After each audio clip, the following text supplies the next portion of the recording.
예, 오늘 우리가 나누실 말씀은 데살로니가전서 5장 12절에서 28절까지의 말씀입니다.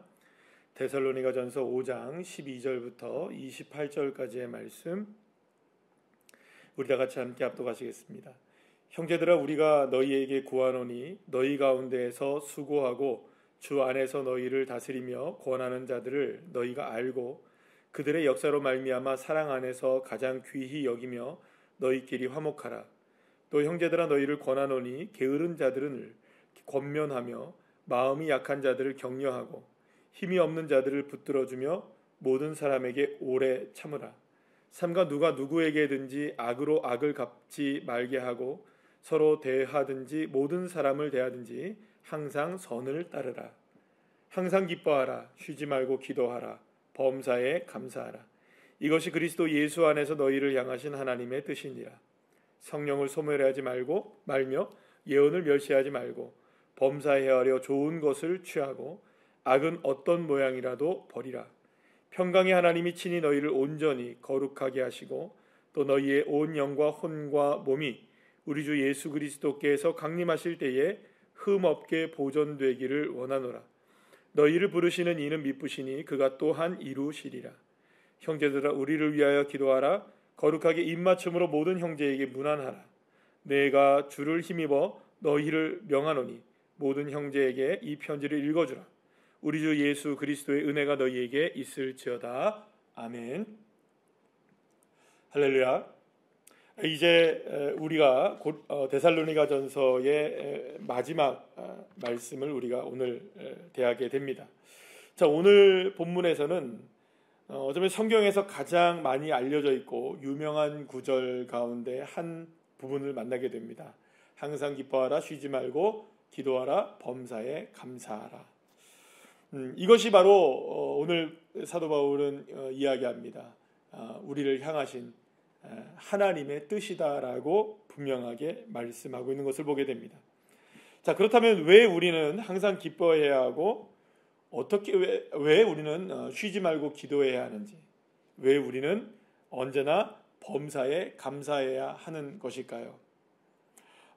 왜냐하면 그것은 반드시 주님께서 다시 오실 것이기 때문이라는 것을 분명하게 말씀하게 있습니다. 오늘 본문 23절에 보시게 되면 평강의 하나님이 친히 너희를 온전히 거룩하게 하시고 또 너희의 온 영과 혼과 몸이 우리 주 예수 그리스도께서 강림하실 때에, 그러니까 다시 주님이 오실 때에 흠없게 보존되기를 원하노라.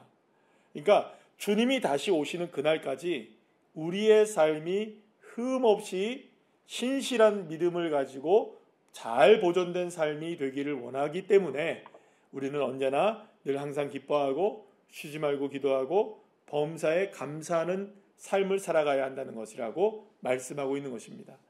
어제 우리가 말씀을 통해서 재림신앙이라는 것이 무엇인지에 대한 말씀을 함께 나누었습니다. 재림신앙이 무엇입니까? 바로 오늘이 주님 나와 함께 동행하시는 날이시고 오늘 주님이 내게 재림하시는 날이라는 것을 믿고 살아가는 것이죠.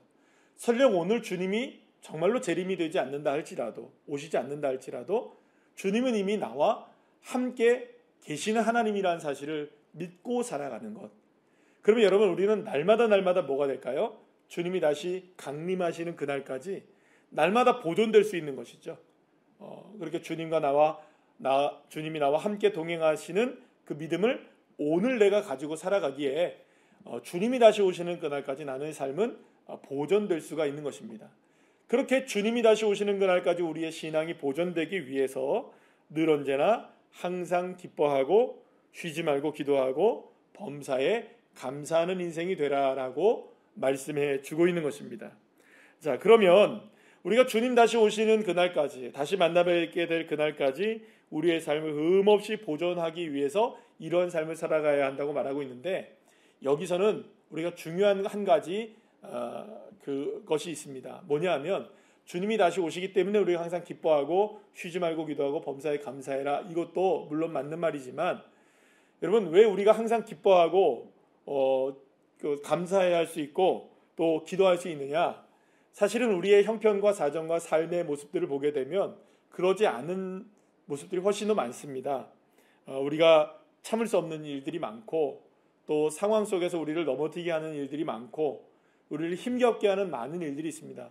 그런데 그런 삶이 오늘의 삶이 우리를 지배한다고 할지라도 사실 주님이 오늘 오시면 사실 모든 건 다 끝나는 날입니다.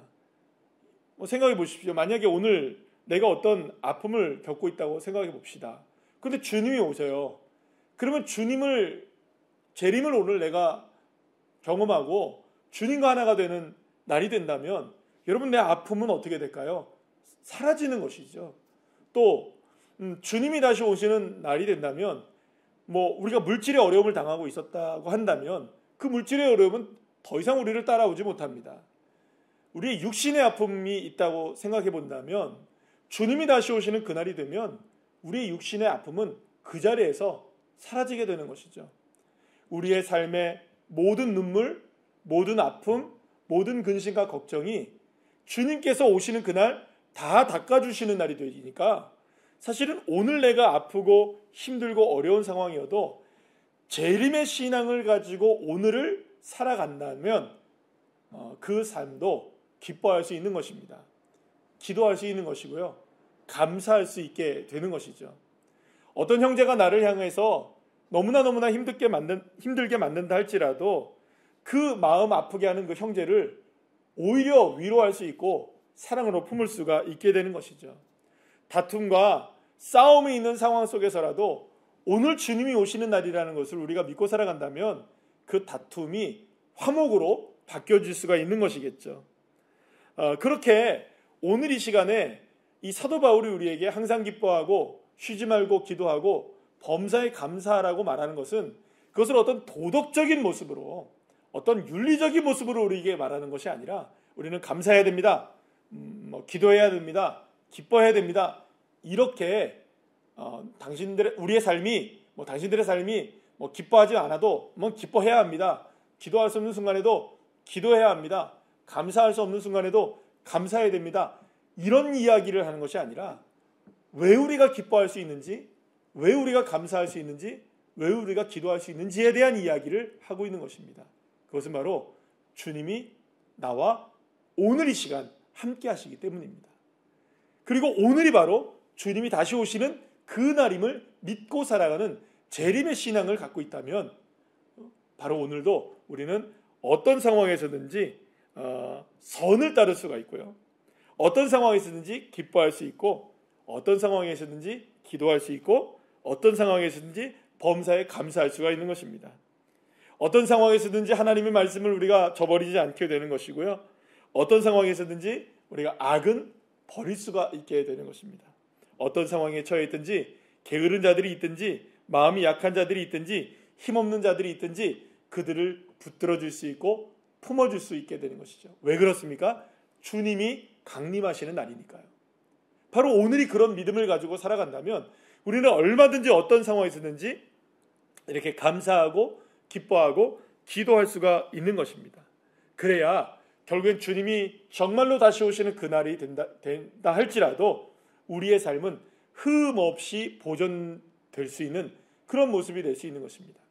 사도 바울이 이런 이야기를 하는 것은 데살로니가 교회 성도들을 향한 애틋한 마음 때문이었습니다. 데살로니가 교회는 사도 바울이 3주밖에 복음을 전하지 못한 상황에서 빠져나왔기 때문에 이들이 정말로 믿음이 잘 자라났는지 너무나 궁금했었던 교회였습니다. 그런데 이들이 정말 믿음을 가지고 신실하게 성장해 나가고 있다는 소식을 듣게 되었을 때 너무나 감사했던 것이죠. 그런데 이 모습이 계속해서 유지가 되어야 되는 겁니다. 더 날마다 진보된 믿음이 되어야 되지 않겠습니까?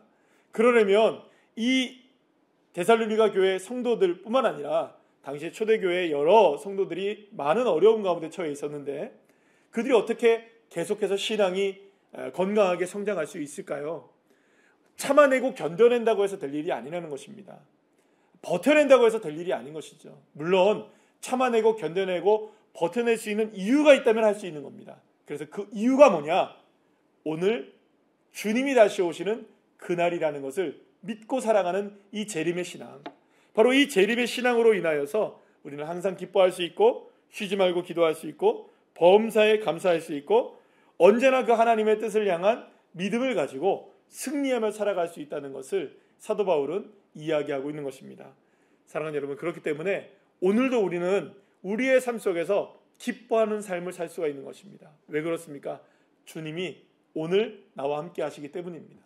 그러면 여러분, 상황 형편이 어떤다 할지라도 주님이 나와 함께 하시는 것 그 하나만으로도 우리는 기뻐할 수 있지 않겠습니까?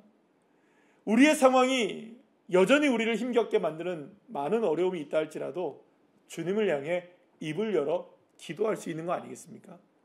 여러 삶이 우리를 넘어뜨리려 하고 힘겹게 만든다 할지라도 우리가 감사할 수 있는 이유는 그럼에도 불구하고 주님은 나를 떠나지 아니하시고 나와 함께 하시는 주님이 되어주시기에 그거 하나만으로도 우리는 감사할 수 있는 거 아니겠습니까? 그러니 여러분, 우리가 무엇으로 인하여 기뻐하고 기도할 수 있고 감사할 수 있느냐? 내 힘과 능력으로는 안 됩니다. 내 의지로 될 수 있는 게 아닙니다. 그러니 여러분, 어떻게 이런 얘기를 하죠? 이 말씀을 들을 때마다 우리가 생각하는 게 어떻게 우리가 항상 기뻐할 수 있을까? 우리가 어떻게 쉬지 않고 기도할 수 있지? 우리가 어떻게 범사의 모든 것에 감사할 수 있지? 그것은 내 생각으로는 그렇습니다. 내 상황으로는 그렇다는 거죠. 그러나 주님이 나와 함께 하시는 것을 믿는다면, 정말로 신실하게 그 주님을 바라본다면 우리가 그 놀라운 믿음의 반열에 설 수 있게 되는 것이죠. 그래서 오늘 보면 24절에서 사도 바울은 이렇게 말합니다. 너희를 부르시는 이는 미쁘시니 그가 또한 이루시리라. 할렐루야. 주님이 이루어 가신다는 것입니다. 신실하신 주님이시기 때문에 우리의 삶에 이 기뻐하고 기도할 수 있고 감사할 수 있고 선을 행할 수 있고 하나님의 말씀을 따를 수 있는 삶이 우리의 삶으로는 안 되지만, 우리의 의지로는 안 되지만 주님은 이루신다라고 말씀하고 있는 것입니다.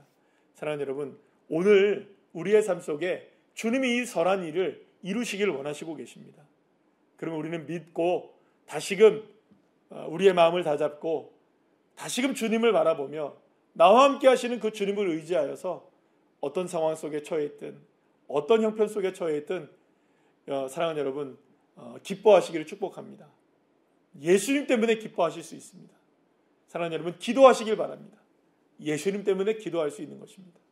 사랑하는 여러분, 감사할 수 있으셔야 됩니다. 왜요? 예수님 때문에 말입니다.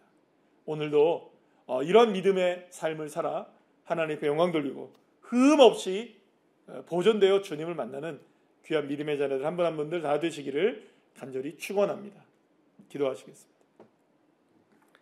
사랑과 은혜가 충만하신 살아계신 우리 주 여호와 하나님, 오늘 이 새벽에 우리가 주님을 바라볼 수 있도록 인도해 주시고 어떠한 형편과 사정에 처해 있든지 우리가 주님 다시 오시는 그날의 신앙을 가지고, 재림의 신앙을 가지고 오늘도 우리의 삶이 흠없이 보존되기를 원합니다.